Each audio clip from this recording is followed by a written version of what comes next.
Quand j'avais 8 ans, j'ai posé la question à mes parents, qu'est-ce qui se passe après la mort? C'était un temps dans ma vie où vraiment je me posais la question à savoir l'éternité, qu'est-ce que ça veut dire? Quelque chose qui n'aura jamais de fin. Et puis quand que je me posais la question à savoir, moi, est-ce que je vais exister? Ou est-ce que ça va être qu'à un moment donné, pour l'éternité, j'existerai jamais? Quelle angoisse! Et puis, dans mon cœur d'enfant, à 8 ans, je m'endormais souvent en pleurant à cause de cette question où je n'avais pas eu de réponse. Puis mes parents m'ont répondu simplement, écoute François, on ne le sait pas. C'était une période où on allait même à l'église régulièrement tous les dimanches, mais mes parents ne connaissaient pas la réponse à cette question-là. Un peu plus tard, quand j'avais 21 ans, j'ai rencontré des gens qui, eux, m'ont aidé à trouver la réponse à cette grande question-là. Et puis avec mon petit tour ici, je vais pouvoir vous transmettre qu'est-ce que j'ai compris. Donc, j'ai ici dans mes mains 3 cordes.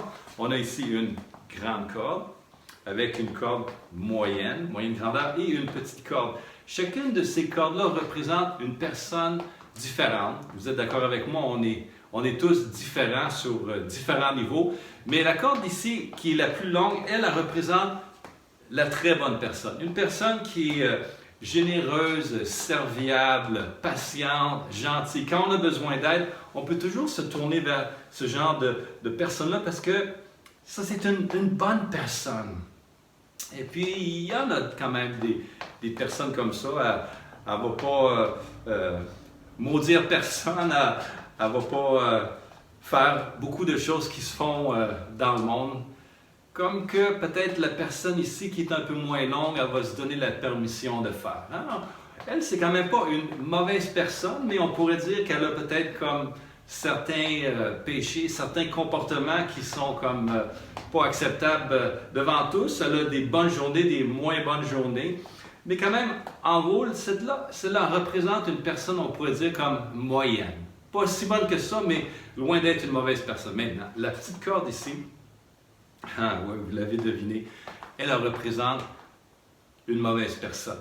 Cette personne-là, elle pense vraiment juste à elle, égoïste, mentir, voler, ça ne la dérange pas, si ça va servir son bien à elle. Donc, une mauvaise personne. Et puis un jour, les 3 étaient ensemble.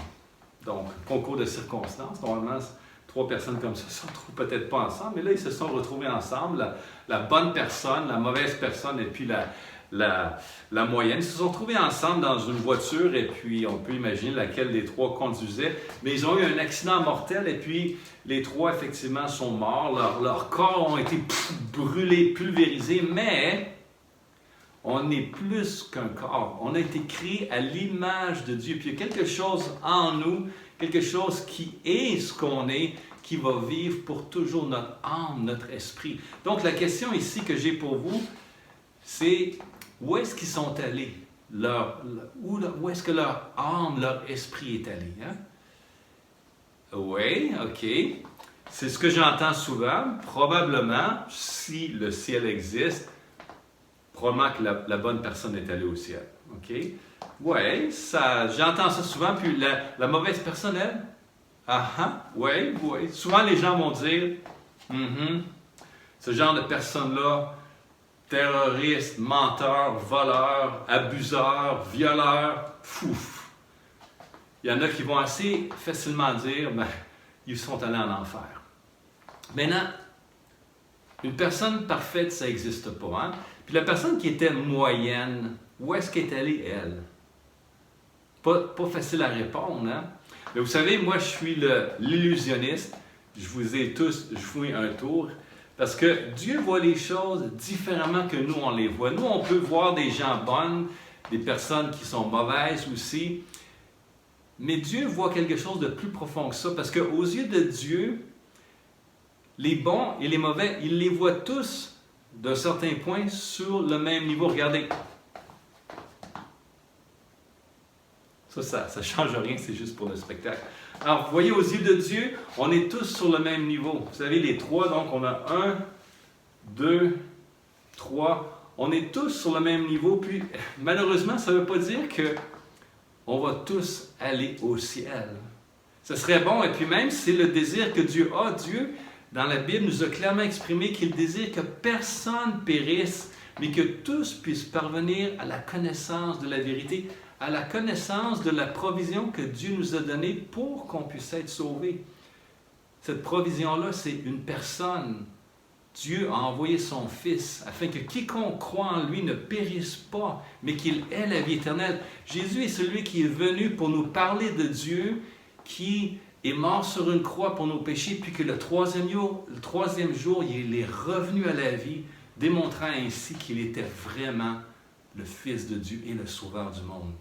Vous savez, Dieu nous voit tous sur un même niveau. Dieu voit tous les hommes comme étant pécheurs. D'être pécheur, ça ne veut pas dire qu'on est des mauvaises personnes, mais ça veut simplement dire qu'il n'y a pas en nous quelque chose qui fait qu'on peut plaire à Dieu. La Bible dit simplement que tous ont péché et sont privés de la gloire de Dieu. Donc, si je veux savoir si un jour je vais aller au ciel, ce ne sera certainement pas en essayant de devenir une bonne personne, une personne acceptable, ou même en mettant en pratique certains des enseignements de la Bible, comme « aime ton prochain comme toi-même », qui est un bon principe, mais ce n'est pas en faisant ça qu'on va aller au ciel, parce qu'on est tous des pécheurs. Donc, si quelqu'un veut savoir vraiment la réponse à cette question, est-ce que je vais aller au ciel quand je vais mourir? Bien, la réponse, elle est accessible. Puis peut-être quelqu'un qui regarde cette vidéo-là est une bonne personne, et puis c'est formidable que d'être une bonne personne. Hein? Si mon voisin est une bonne personne, je suis content de ça, mais ce n'est pas assez. Pour aller au ciel en étant une bonne personne, il faudrait que je sois parfait. Parce qu'on a tous, quelque part, désobéi aux lois de Dieu. On est tous, quelque part, coupables, même par naissance. Maintenant, peut-être quelqu'un est une mauvaise personne. Peut-être quelqu'un dit « Wow, moi j'ai fait des choses, là, ça se peut pas que Dieu me pardonne. » Ça, c'est pas vrai. Ça n'existe pas un péché que Dieu ne peut pas pardonner parce que Jésus a payé par son sang pour les péchés du monde entier. Donc, si quelqu'un est une mauvaise personne, bien, les choses peuvent changer à cause de la puissance de Dieu. Dieu change des personnes qui étaient mauvaises et puis les transforme de l'intérieur. Et puis même si une personne était très mauvaise, bien, il y a encore de l'espoir parce que Jésus, c'est le sauveur du monde. Puis peut-être quelqu'un est ni si bon ni si mauvais que ça, juste un peu comme tout le monde. Bien, il y a aussi de l'espoir pour toi. L'espoir, c'est que Jésus veut te sauver.